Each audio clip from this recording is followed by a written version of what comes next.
ओ सिद्धाणम्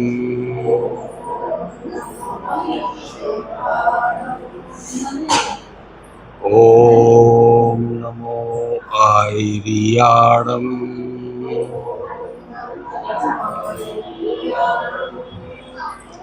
ॐ नमो उवज्झायाणम्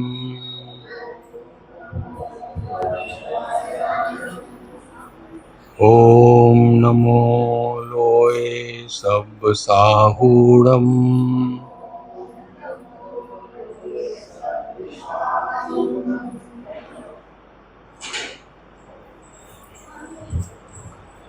तो आज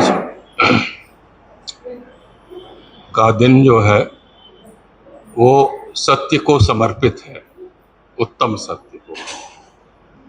हमारे यहाँ श्रावकों को 5 महाव्रत या अणुव्रत पालन करना चाहिए, ऐसा कहा गया है। तो उसमें अहिंसा है एक, फिर सत्य है, फिर अस्तेय है, फिर ब्रह्मचर्य है और फिर अपरिग्रह है। ये 5 महाव्रत या अणुव्रत माने गए हैं। वह आप देखिए कि 10 लक्षण धर्म में सत्य तो है, अहिंसा नहीं आता कहीं।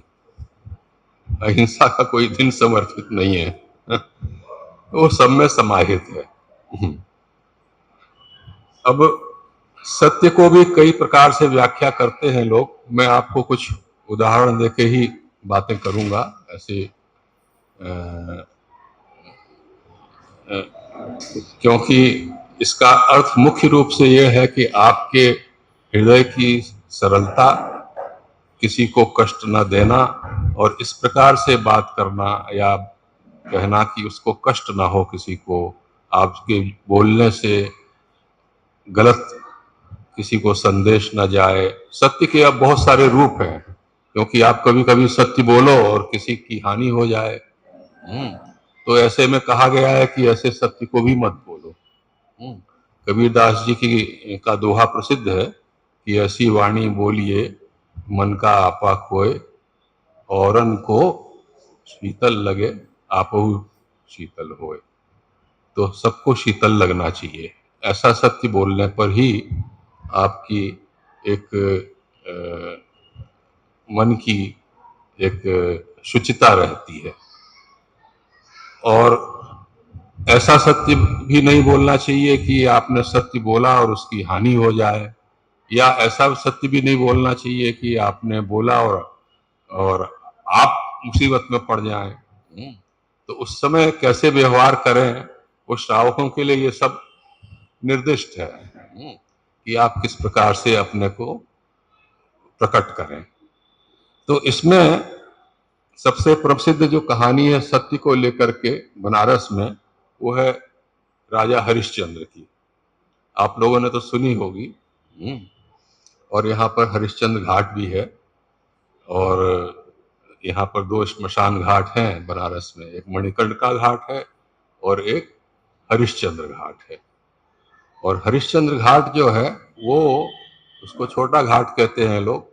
वहां पर हरिश्चंद्र बिके थे, ऐसा ऐसा प्रकरण आता है पुराणों में। तो राजा हरिश्चंद्र जो है वो बड़े प्रतापी राजा थे और सत्य बोलते थे हमेशा। तो उनकी परीक्षा लेने के लिए एक बार ऋषि विश्वामित्र आए और उन्होंने उनसे उनका सारा राजपाट दान में मांग लिया। ऋषियों के साथ भी बड़ी समस्या रही हमेशा, वो इस तरह के कर्तव्य करते रहते थे। तो उन्होंने मांग ली सारी उनकी संपत्ति, राजपाट। अब वो क्या करें, तो राज छोड़ करके निकल गए और निकल करके अपना भटकने लगे, क्योंकि उनको भिक्षावृत्ति करनी पड़ी अपनी पेट पूजा करने के लिए।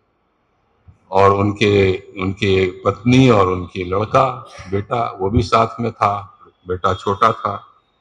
तो उस समय की स्थिति देखिए जो वर्णन है कहानी में, कि उन्होंने खुद को बेच दिया।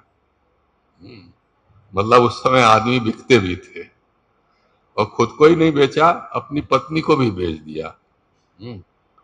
खुद तो बिक गए शमशान के राजा डोम के हाथ। अभी भी यहाँ पर जो शमशान घाट का मालिक है मणिकर्णिका घाट में, उसको राजा डोम ही कहते हैं, वो राजा कहलाता है और उसका रहन सहन व्यवहार भी राजाओं जैसा रहता है। तो राजा डोम के यहाँ बिक गए वो और अपनी पत्नी को बेच दिया किसी ब्राह्मण के पास और बच्चे को भी बेच दिया और ये शमशान घाट पर जाकर के उसकी राजा डोम की नौकरी करने लगे। अब उनके पास जब भी कोई शव आता जलाने के लिए तो पहले वो इनके पास कर जमा करता था, ये उससे कर मांगते थे, उसके बाद ही तुम यहाँ जला सकते हो। तो कुछ ऐसा दैव का प्रकोप हुआ कि हरिश्चंद्र का बेटा जिसका नाम रोहिताश्व था वो बीमार हो गया और उसकी मृत्यु हो गई। तो उसकी माँ उसे लेकर के शमशान घाट आती है जलाने के लिए, तो राजा हरिश्चंद्र वहां पर खड़े हुए हैं और देखते हैं कि उसकी पत्नी आई है, उसके बेटे का शव आया है, लेकिन वो जलाने नहीं देता, कहता है कि पहले कर जमा करो। तो उनकी पत्नी अपनी साड़ी को फाड़ करके आधी साड़ी उनको देती है कि आप ये कर के रूप में ये ले लो, और तब वो उनको जलाने की आज्ञा देता है। उसके बाद तो फिर क्योंकि ये सब उनकी परीक्षाएं हो रही थी, विश्वामित्र उनकी परीक्षा ले रहे थे, तो कहानी में आता है कि भगवान प्रकट हुए और ये सब उन्होंने उनका सब बच्चे को जीवित किया और उनको सब राजपाट लौटा दिया। उनके परीक्षा में वो खरे उतरे। लेकिन ये कहानी कई तरह से बड़ी बीभत्स भी लगती है। आज के परिवेश में आप देखेंगे तो आज के परिवेश में इस कहानी को आप बहुत उचित नहीं मानेंगे कि अपने को बेचना, अपनी स्त्री को बेचना, बच्चे को बेच देना। आज के समय में देखेंगे तो इसको कहा जाएगा ये तो बड़ा अमानवीय कार्य कर रहे थे और ऐसा क्यों किया उन्होंने। आज की पीढ़ी तो कोई मानेगी नहीं कि ये तो कोई बात नहीं हुई, ऐसा नहीं करना चाहिए था उन्हें। तो ऐसा भी क्या सत्य है, लेकिन ये सत्य की पराकाष्ठा है, क्योंकि उनका नियम था तो वो उसी पर अडिग रहते थे। ये एक अलग बात है कि उनका इतना नुकसान होता गया और वो उस पर फिर भी अड़े रहे। लेकिन आपको किस प्रकार से व्यवहार करना चाहिए आज के समय में, वो थोड़ा सा एक कहना बड़ा मुश्किल है। हम लोग अक्सर छोटी छोटी बातों में झूठ बोल देते हैं। फोन आया, उनने कहा नहीं घर पे नहीं है, या बच्चे से कह दिया कि जाओ बोल दो पापा नहीं है। बच्चा भी देख रहा है और सीख रहा है, ये अच्छा ऐसा किया है वो, ये तो ठीक ठाक है, मतलब इसको करने में कोई दिक्कत नहीं है, मैं भी कभी बोल सकता हूँ। तो इस तरह की बातें शुरू हो जाती है। या फिर वो आया घर पर या स्कूल में गया, होमवर्क नहीं किया है, बोल दिया वो कापी जो है मेरी छूट गई, या कापी पर पानी गिर गया था, ऐसा हो गया था। तो इस तरह की बातें चलती हैं। तो ये एक आपको ये निर्णय करना पड़ेगा कि बच्चे को कहाँ पर आप टोकें, कितना टोकें, और किस प्रकार से उसको शिक्षा दें कि आप कब क्यों झूठ ना बोलें। आपको मतलब मुख्य बात यह है कि उसकी सरलता बनी रहे चित्त की। आज 31 अगस्त का दिन है और पंडित फूलचंद जी की आज पुण्यतिथि है। सन 1991 में इनका देहांत हुआ था। उस समय वो 91 वर्ष के थे, 91 ईयर्स के थे, और अब उस बात को 34 वर्ष हो गए हैं। तो उनके जीवन की एक घटना मैं सुनाता हूं, उनकी सरलता से संबंधित। क्योंकि वो मैंने स्वयं देखी है, मैं बहुत छोटा था। हम लोग पहले भदैनी पर रहते थे और लोलारक कुंड के पास एक बड़ी कोठी होती थी। वो कोठी अभी भी है और उसको कहते थे काली हाड़ी की कोठी। काली हाड़ी उड़ीसा में एक छोटी सी रियासत है। वहां की रानी ने अपने रहने के लिए कोठी कभी बनवाई होगी। बनारस में ऐसे बहुत सारे महल और कोठियां हैं जो राजाओं की बनवाई हुई हैं। फिर उन्होंने उसको अपने पुरोहित या पंडित को दान में दे दिया। तो जो पंडित थे या पुरोहित थे उनके, वो जयपुर, उनकी पत्नी जयपुर की थी। पंडित जी का निधन हो गया तो वो उनकी पत्नी उस मकान की संभाल करती थी। हमारे पास उस कोठी का ऊपर का पूरा हिस्सा था, बहुत बड़ी थी। उसी में ये ग्रंथमाला भी वहीं होती थी उस समय। एक तरफ 2-3 कमरों में ग्रंथमाला चलती थी और दूसरी तरफ हम लोग रहते थे, वहाँ 4-5 कमरे थे। और मेरा जन्म उसी घर में हुआ था। तो जब मैं समझता हूँ कि मैं यूनिवर्सिटी में मेरा एडमिशन हो गया था, मैं बीएससी पार्ट 1 में था शायद, ऐसा कुछ था। उस समय ऐसा हुआ कि वो उनकी जो मालकिन थी, मकान मालकिन, वो मेरे पिताजी के पास आई और जयपुर से आती थी, वो साल में एक बार पैसा लेने कलेक्ट करके ले जाती थी। तो कहने लगी कि पंडित जी, अब मेरा आना जाना नहीं होता, मैं बड़ी मुश्किल में पड़ जाती हूँ और अब मैं ये मकान बेच दूंगी, तो मकान आपको खाली करना पड़ेगा। तो पिताजी ने कहा कि अच्छा। तो उससे कहा कि तुम कितने में बेचोगी मकान? तो उसने कहा पता नहीं, मतलब उसने कुछ बताया होगा, 20,000 या जो भी कुछ ऐसे ही दाम बताया। तो इनने कहा कि देखो 18,000 तो मैं तुम्हें दे सकता हूँ, तुम हमें बेच दो मकान। तो कहने लगी कि अच्छा मैं बताती हूँ। फिर वो कहीं गई और 2-3 दिन बाद फिर आई, कहने लगी पंडित जी मैंने मकान बेच दिया। तो इन्होंने कहा किसको बेच दिया? कहने लगे किसी को बेच दिया। कितने में बेच दिया? 19,000 में बेच दिया। तो इन्होंने कहा अरे तुम मुझसे ही कहती तो मैं ही ले लेता, 19,000 में 1,000 और दे देता, तो मैं कुछ व्यवस्था कर देता मैं इधर उधर से। तो कहने नहीं, अब तो मैंने उसको बेच दिया, उससे मैंने एडवांस भी ले लिया, अब आप मकान खाली कर दो। तो ये बड़े परेशान हो गए, इतनी जल्दी मकान कैसे खाली करें, इतनी पुस्तकें, इतनी ग्रंथागार, बड़ी लाइब्रेरी उनकी, स्टॉक इतना, और फिर घर घर में तो कोई बहुत सामान उस समय नहीं हुआ करता था। तो इन्होंने अपने जानने वाले जो इनके मित्र लोग थे उनसे बात की। पंडित कैलाश चंद जी पास में ही रहते थे, खुशहाल चंद जी आया जाया करते थे। तो उन्होंने कहा पंडित जी आपको मकान खाली करने की क्या जरूरत है, आप इस मकान में कम से कम 30 साल से रह रहे हो। अभी चलो म्यूनिसिपैलिटी में 2 मिनट में आपके नाम अलॉट हो जाएगा वो तो, और इससे कम किराए में अलॉट हो जाएगा, आप आराम से यहाँ रहते रहो। वो कभी खाली करवा ही नहीं सकती,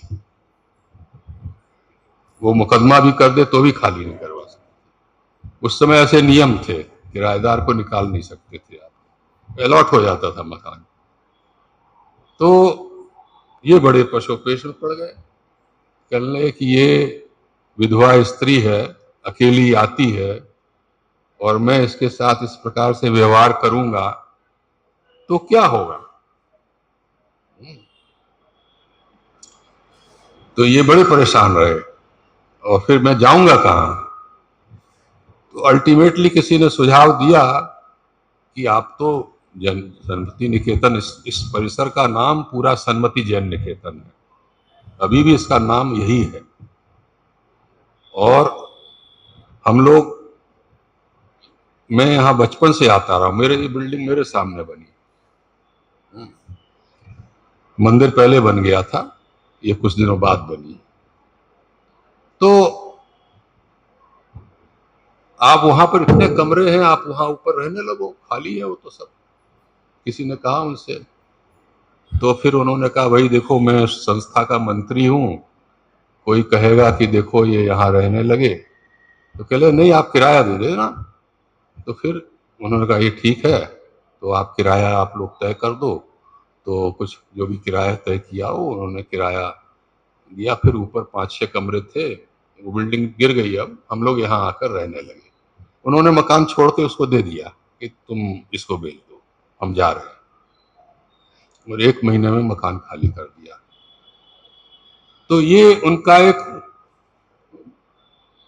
आंतरिक स्वभाव था कि उन्होंने, वो चाहते तो वहां रह सकते थे, वो मकान ही मिल जाता उनको, लेकिन उन्होंने उसको कहा कि नहीं, मैं इसको कष्ट नहीं दे सकता, मैं इस मकान तो इसी का है ना, मैं उसको कैसे हड़प लूं।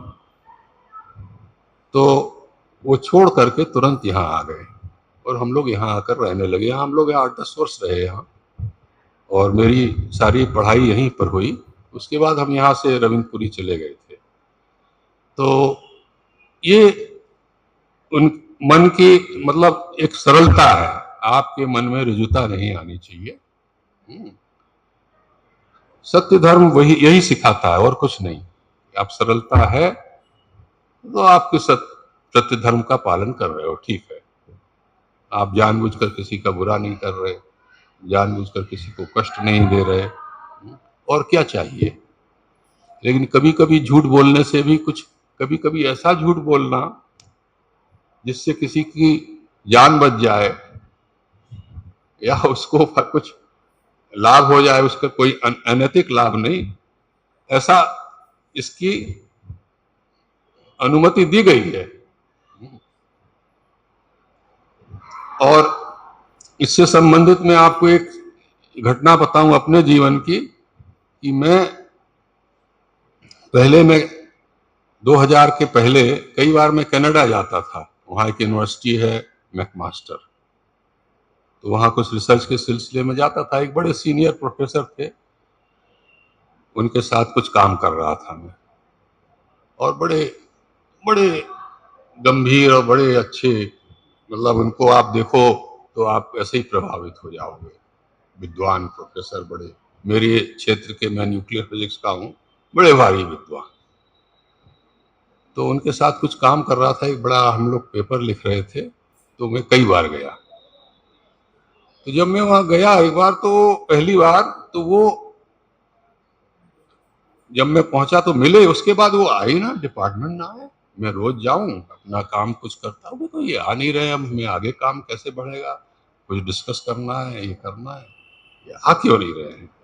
फिर पता लगा कि उनकी तबीयत खराब है। फिर 1 हफ्ता हो गया, तो फिर किसी ने बताया नहीं, वो फोन करें तो वो कह दे कि ही इज नॉट वेल। तो उनकी वाइफ ने कहा, and you have to wait, he is a severe headache. तो 8-10 दिन हो गए, 15 दिन हो गए, तो मैंने सोचा इनके घर चल के देखा जाए। तो मैं उनके घर गया किसी के साथ।